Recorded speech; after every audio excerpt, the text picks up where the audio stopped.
So hi folks, if you haven't guessed it by the big Marina Bay Sands hotel behind me, we are in Singapore. Let's explore. There's plenty to do here, so come on, let's take a look around.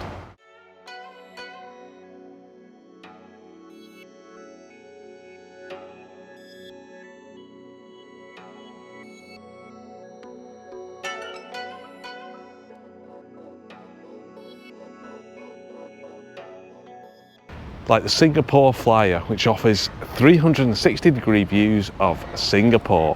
While you're at the Singapore Flyer, you can also visit the F1 pit building, which is a permanent structure along with the pit lane and the start-finish straight. Unfortunately, we can't see it today because the Singapore Marathon is going to be on in the next, I think, few days. I need to check when it's going to be on, to be fair, but it's all closed off at the moment, so we can't actually get in, unfortunately. But it is here as well if you want to view that too. Okay folks, so we're in the Singapore Flyer now, and on the way up you do get a ticket for the time capsule as well, and actually it's a fantastic experience. So it's a bit dark in there, but you'll see from the footage what it's like, and basically it just takes you on a journey through Singapore's past, all the way up to its present day. As we go up here now, as I said before, the marathon is on, but you can just about make out the pit garage here, the F1 pit garage, and the track. So this stays as a constant structure while in Singapore, I was going to say then, but it stays as a constant structure in Singapore with the start-finish line set out. Obviously, the rest of the corners go back to being normal streets, but the start-finish and the pit straight stays there as it is, and normally you can walk around, and if you're into F1 it's something great for you to do. If you caught any of our Melbourne review, you'll see there that we walked down past the pit garages there, so this is very similar to that, but it's pretty cool if you are an F1 fan. If you're after 360-degree views of the city, you can either come into the Singapore Flyer like we have done here, or at the top of the Marina Bay Sands, you can go to the C'est La Vie restaurant and bar and get a table up there and have something to drink and eat. You're not going to get the Sands Hotel obviously in it, but you are going to see the rest of the city. The views from the top of the Singapore Flyer are stunning, and you get 360-degree views of Singapore while you're up there. You can see the Marina Bay Sands Hotel and the whole Singapore skyline. You can even do this at night when it's dark and you get the city lit up. Hi folks, so we are at the top of a very wet Sands Marina Bay Hotel on the Sky Park. Ideally it would be glorious sunshine, but it's not, it's pissing it down. But we thought we'd come up anyway, and it offers 360-degree views of the city as well. Hopefully you can see them through the camera. I'm getting pretty wet, but never mind, we're on holiday. The top of the observation deck is a good size, and maybe because it was absolutely chucking it down, it was fairly quiet up there when we went up. Like with the Flyer, you get 360-degree views of Singapore, and you can come up here at night and get incredible views of the city skyline lit up.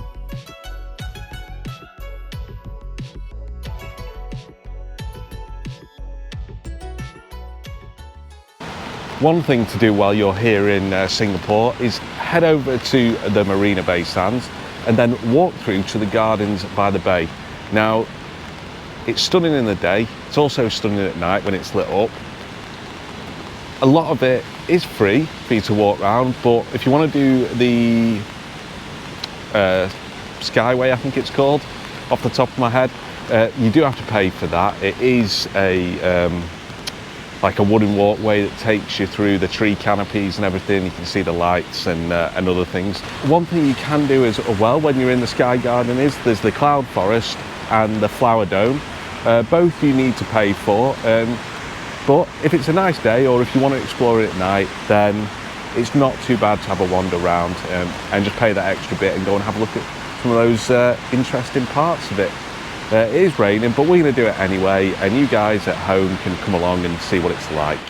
There is a walkway across from the Marina Bay Sands Hotel to the Gardens by the Bay. Once inside the Gardens by the Bay, you do find maps dotted around the gardens showing you where you are and where the main attractions are. There's also signposts as well that will guide you around. The visitors centre and the ticketing office are together in this big undercover area, which is handy when it's raining like it was today. Okay, so folks, so one thing just about Singapore in general is it does rain quite a bit. You do get frequent showers, especially in rainy season. So it's always good to have an umbrella handy that you can just pop up because it's so humid here as well. So you don't really want to have to stick your waterproof on. So when you're out and about, always make sure you've got a little umbrella with you as well. This one I got from the 7-Eleven store for, I think it was $9.50, that's Singapore dollars. And it's just great to just pop up, and that means that you can stay partially dry without getting too hot. And the other thing, as I mentioned, is it is very humid, so just be prepared for that as well. The Gardens by the Bay is truly stunning and well worth a visit when you're in Singapore. Not only do you have the lush green gardens, but you also have the lakes and the rivers as well, and some sculptures that you see along the way. When you consider that this is all free, then it does make for a fantastic morning or afternoon, or even an evening around the gardens. You even come across Mickey Mouse as well. We did see otters as well while we were here. Unfortunately, I was unable to get the camera out quick enough to record them. So with the rain, the skywalk is actually closed, so we can't go up there and walk round. Maybe we'll give it a go and see if it's dry tomorrow to see whether it's open or not. So that's a bit of a disappointment, but you do have to pay for it. It's about 14 Singapore dollars to head up there. And it's just a wooden walkway amongst the tree canopies. I think you can do it at night. I think it's open till 8:30. So if you want to get the lights on as well, then you can do. Another great thing while I'm here about Singapore is that because they're so used to having the tropical showers and everything, you do get a lot of undercover walkways. So whether you're out on the street or whether you're in these gardens. Now, I haven't stopped under one of them to do this, so I'm still using my umbrella, but they are dotted about, and it's especially helpful out on the street when you're walking down the pavement. And you can put your umbrella down and you can walk in the dry if it's the shower and that, because a lot of the shops and the hotels will have an undercover walkway that then stretches all the way along the pavement as well. At night, as you can see, the Gardens by the Bay really puts on a fantastic light show. And it's well worth taking a trip down and seeing the lights for yourselves. This, remember, it's all free.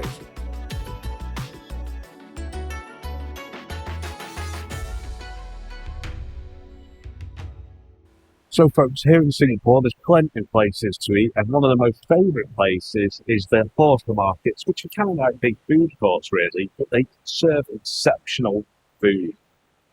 We're in Lao Sat, which is one of the favourite ones, and it is lunchtime and it is really busy, but the food was outstanding and it cost in total about £8. Well, I'll give you a talk around. Lapao Sat has been there for 130 years, and hawker markets, or food halls as we would know them as, are staples of Singaporean life.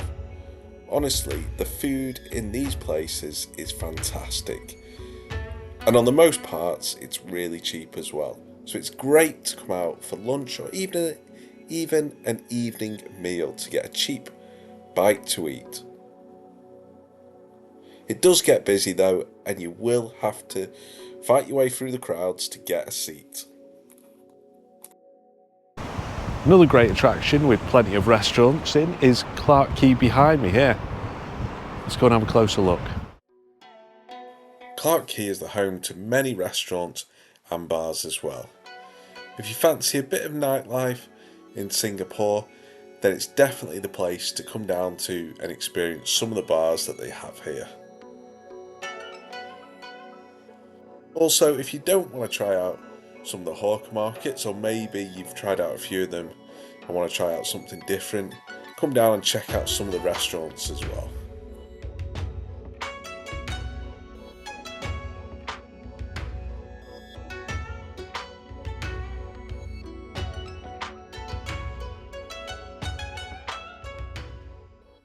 Okay folks, so if you haven't had enough of shopping just yet, you can also try Orchard Road, which is kind of like your Fifth Avenue in New York, and that it's filled with shops. We're going to take a little walk down and have a look. If you want to go try some other shops, you've got the marina shops, you've got the Marina Bay Sands shops as well. If you want to try some flea markets as well instead of your usual shops, you can head to Sitar Street as well, which has that. Orchard Road is 1.6 miles long and is surely a shopaholic's dream. Not only do you have the designer shops along the road itself, you also have a number of malls just off the road. You can shop till your heart's content and never get bored. Not only will you see recognisable brands that we have back here in the UK, but you'll also see a few other ones that you might have not heard of before.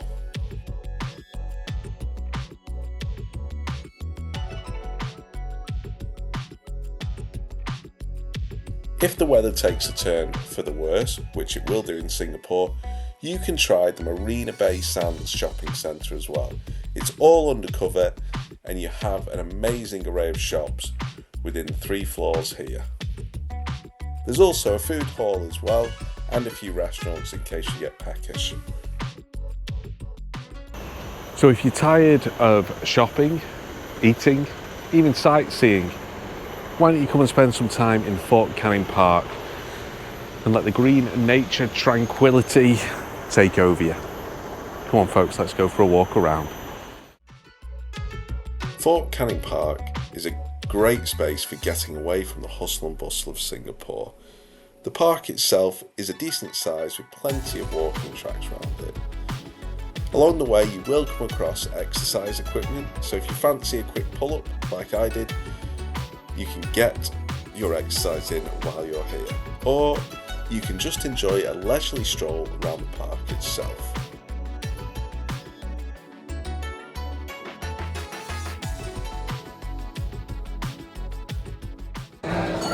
So a trip to Singapore wouldn't be complete without a Singapore sling in the long bar here at Raffles. Cheers folks. The world famous Raffles Hotel opened in 1887 and the long bar itself is open to non-guests as well as guests. As you walk up the stairs you get a history of the long bar with all the drinks that have been produced along the way, including the iconic Singapore sling. I'd definitely recommend taking a trip to see the long bar, even if it's just for the decor inside. It's not the biggest area, and sometimes there are queues, so do be patient, but it's well worth making your way to the long bar here at Raffles and ordering a Singapore sling. The cocktail doesn't come cheap, but as I said, it's a great experience and something to tick off on the list of things to do while in Singapore.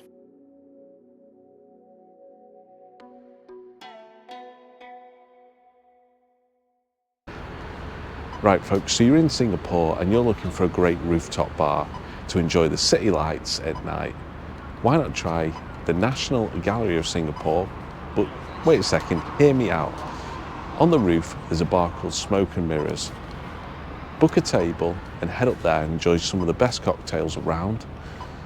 On a Thursday, Friday and Saturday night you do have to spend 60 Singapore dollars a head.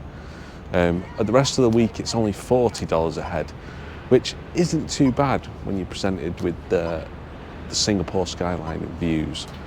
Now, I ate up there as well. I had the chicken wings to start with, and then I had the braised beef and mashed potatoes for main, as you can see, but the views are absolutely outstanding. Well worth the trip, folks, and if you're in Singapore, give it a shout. Smoke and Mirrors isn't the biggest bar in the world, so it's well worth booking in advance. The cocktail menu is fantastic, all featuring their own homemade creations.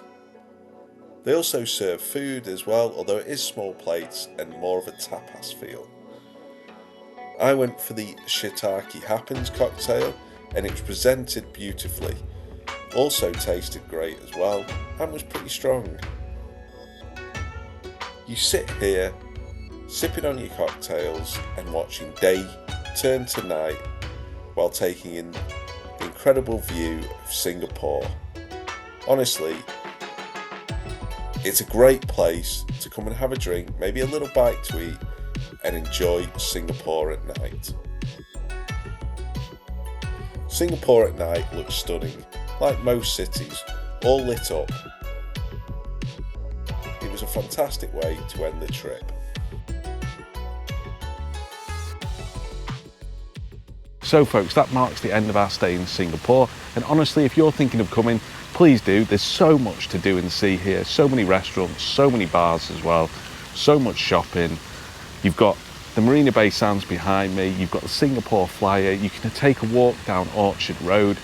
Please try out one of the hawker markets. We were at Lau Pa Sat, and honestly, it's crazy in there. We went at lunchtime, but it's fantastic. The food is incredible, and it's really cheap as well. The shopping, as I said, you've got Orchard Road, you've got the Marina Bay Sands shops, you've got the marina shops, and then you've got so many restaurants and bars on top of that. Try out one of the bars with a great view like Smoke and Mirrors, or Level 33. Remember to maybe book before you go as well, because they do, the outdoor seats do sell out and that on there. But as always folks, hopefully the video's been educational. At least you haven't had to get wet while doing it like me. As always, please feel free to comment, feel free to like the video, please subscribe, it's free for you to do. And as always folks, we'll see you on the next one. Happy travels.